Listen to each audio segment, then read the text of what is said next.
Hi friends, स्वागत है हमारे यूट्यूब चैनल अंश स्टडी गुरु में। दोस्तों, सिंगल फेज इंडक्शन मोटर के कुछ ऑब्जेक्टिव क्वेश्चंस लेके आया हूं जो कि बहुत ही इंपॉर्टेंट हो सकता है आपके लिए। अगर एग्जाम में आप जाते हैं तो इसी प्रकार से क्वेश्चंस पूछा जाता है एग्जाम में, जैसे कि कुछ हिंदी और कुछ इंग्लिश मिला के पूछा जाता है। तो आइए हम जानते हैं कि ये जो क्वेश्चन है, इस क्वेश्चन में कौन सा क्वेश्चन हमारा आंसर सही है और किसका क्या आंसर होगा। तो सारा डिटेल्स हम जानते हैं इस वीडियो के माध्यम से। तो दोस्तों, अगर चैनल पर नए हैं तो सब्सक्राइब करें, उसके साथ ही में बेल आइकन प्रेस करें जिससे नेक्स्ट वीडियो की नोटिफिकेशन आपको मिलती रहे। तो दोस्तों, क्या सिंगल फेज इंडक्शन मोटर के ऑब्जेक्टिव क्वेश्चन।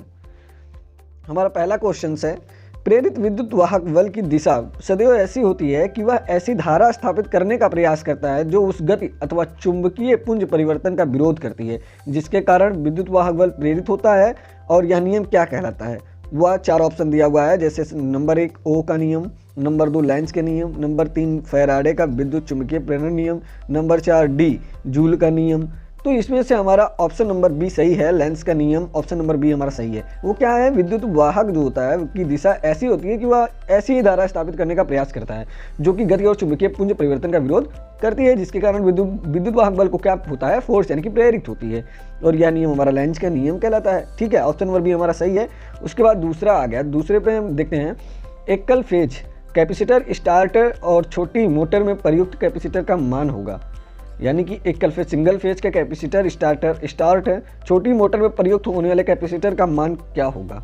इसमें भी 4 ऑप्शन है। नंबर 1 सैकड़ों फैरड, नंबर 1 10 फैरड, और नंबर सी 100 माइक्रो फैरड से कम, या डी 100 पिको फैरड से कम। तो इसमें ऑप्शन नंबर हमारा सी सही है, 100 माइक्रो फैरड से कम।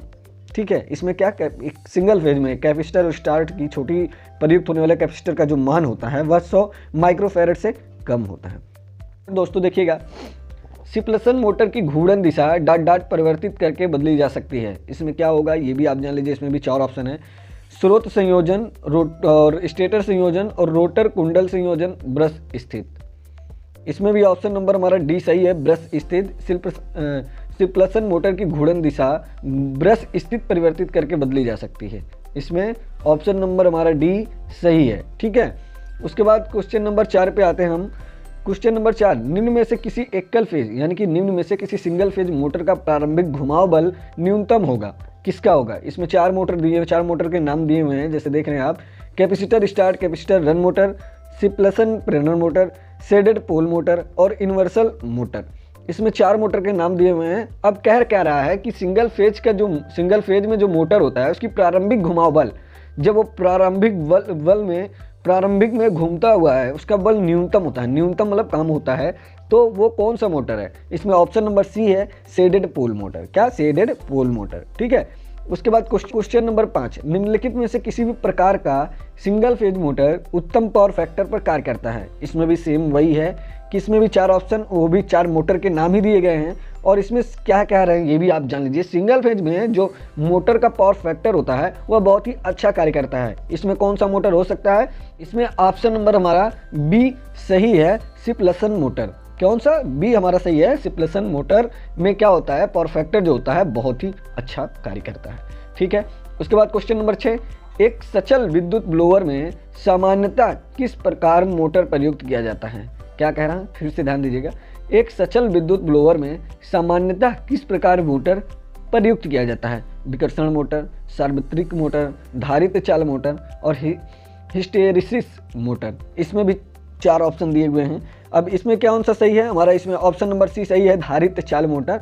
ये क्या होता है? एक सचल विद्युत ब्लोअर के सामान्य पर है और किस प्रकार का मोटर प्रयुक्त, ये ब्लोअर होता है वह किस प्रकार का मोटर का कार्य करता है? धारित चाल मोटर। ठीक है, इसमें ऑप्शन नंबर सी हमारा सही है। क्वेश्चन एक बार फिर से देखिएगा। एक कला मोटर जिसकी घूर्णन दिशा का परिवर्तन संयोजन को बदल कर नहीं किया जा सकता डॉट डॉट कहलाती है। कहने का मतलब ये, एक कला मोटर है जिसकी घूर्णन दिशा को परिवर्तन संयोजन को अगर बदल कर नहीं किया जा सकता तो वह क्या कहलाएगी? पहला संधारित प्रारंभ संधारित चाल मोटर, द्विसंधारित मोटर, और तीसरा है प्रत्याकर्षण प्रेरण मोटर, और चौथा है सार्वत्रिक मोटर।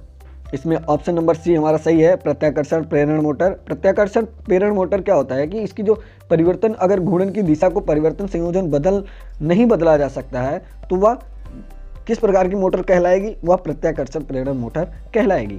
ठीक है, उसके बाद क्वेश्चन नंबर 8 में देखिएगा, यहाँ लिखा हुआ है घरेलू रेफ्रिजरेटर में प्रयुक्त होता है, क्या प्रयुक्त होता है? यूनिवर्सल मोटर, कैपेसिटर मोटर, या डीसी शंट मोटर, या तुल्यकालिक मोटर। ये सब क्वेश्चन दोस्तों आपके इंटरव्यू में भी पूछ लिया जा सकता है। जनरली अगर इंटरव्यू आपसे हो रहा है या हम उसे कह सकते हैं कि अगर आपसे एग्जामिनर पूछ रहा है या पूछ लिया कि रेफ्रिजरेटर में प्रयुक्त मोटर, उसमें कौन से मोटर को यूज किया जाता है, रेफ्रिजरेटर में कौन सा मोटर यूज किया जाता है, तो आपको इसमें बताना होगा, यही मोटर के बारे में बताना होगा। इसमें 4 ऑप्शन इसमें भी दिया गया है और इन 4 ऑप्शनों में से आपका एक ऑप्शन सही होगा। Number 1 universal motor, number 2 capacitor motor, number 3 DC shunt motor, number 4 तुल्यकालिक मोटर। तो इसमें हमारा ऑप्शन नंबर बी सही है, कैपेसिटर मोटर।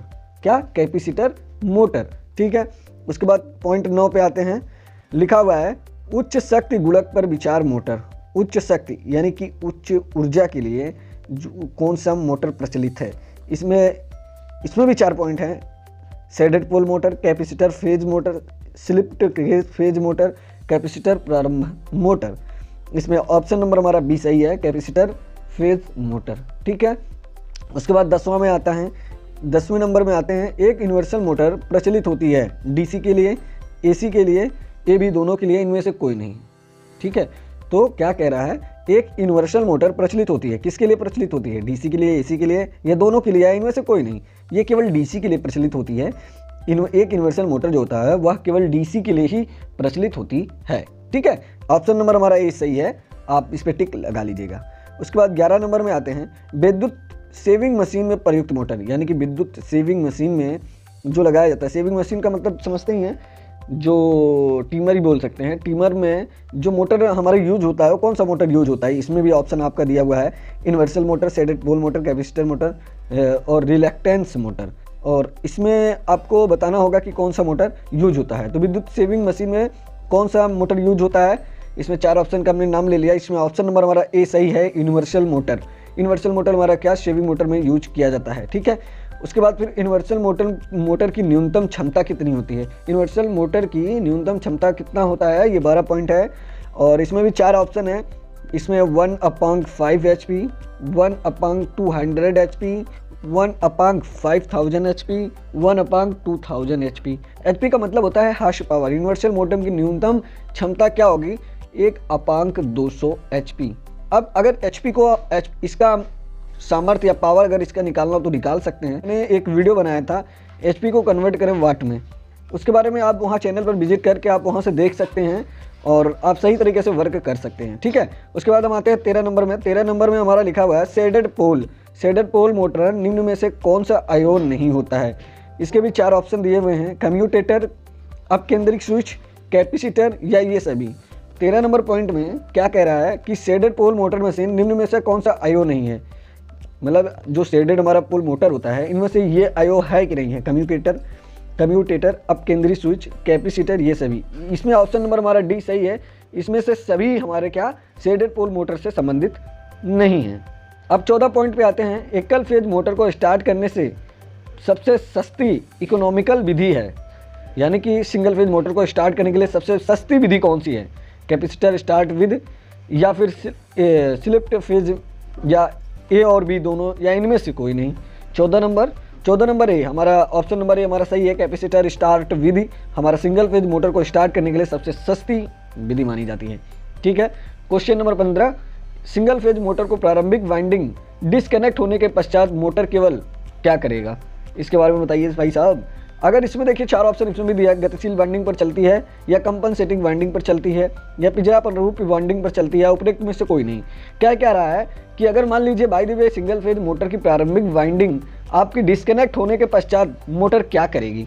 मोटर केवल क्या करेगी, यही है। ठीक है, इसमें 15 नंबर हमारा ऑप्शन नंबर ए सही है, गतिशील वाइंडिंग पर चलेगी, गतिशील वाइंडिंग पर चलती है। ठीक है, जब सिंगल फेज मोटर प्रारंभिक वाइंडिंग डिस्कनेक्ट हो जाएगा तो वह क्या करेगा? गतिशील वाइंडिंग पर ही चलेगी। ठीक है, उसके बाद क्वेश्चन नंबर 16 में आ जाइए। क्वेश्चन नंबर 16, यूनिवर्सल मोटर की गति क्या है? यूनिवर्सल मोटर की गति, इसमें भी 4 ऑप्शन दिए हुए हैं, जैसा कि आप देख रहे हैं, लोड परिवर्तन के साथ परिवर्तित होगी, या लोड परिवर्तन पर भी तुल्यकालिक गति होगी, या लोड परिवर्तन पर ही स्थिर रहती है, या उपरोक्त में से कोई नहीं। तो क्वेश्चन नंबर 16 इसमें फिर से यूनिवर्सल मोटर की गति इसमें ऑप्शन नंबर हमारा बी सही है, लोड परिवर्तन पर भी तुल्यकालिक गति होती है। क्या करते हैं, लोड परिवर्तन में भी तुल्यकालिक गति होती है। 16 ऑप्शन नंबर बी सही है। उसके बाद आइए अब 17 नंबर में। 17 नंबर में लिखा है छत के पंखों में प्रयुक्त होता है स्लिपट केस फेज मोटर या universal motor, capacitor, start capacitor, run motor या अस्थायी कैपेसिटर मोटर।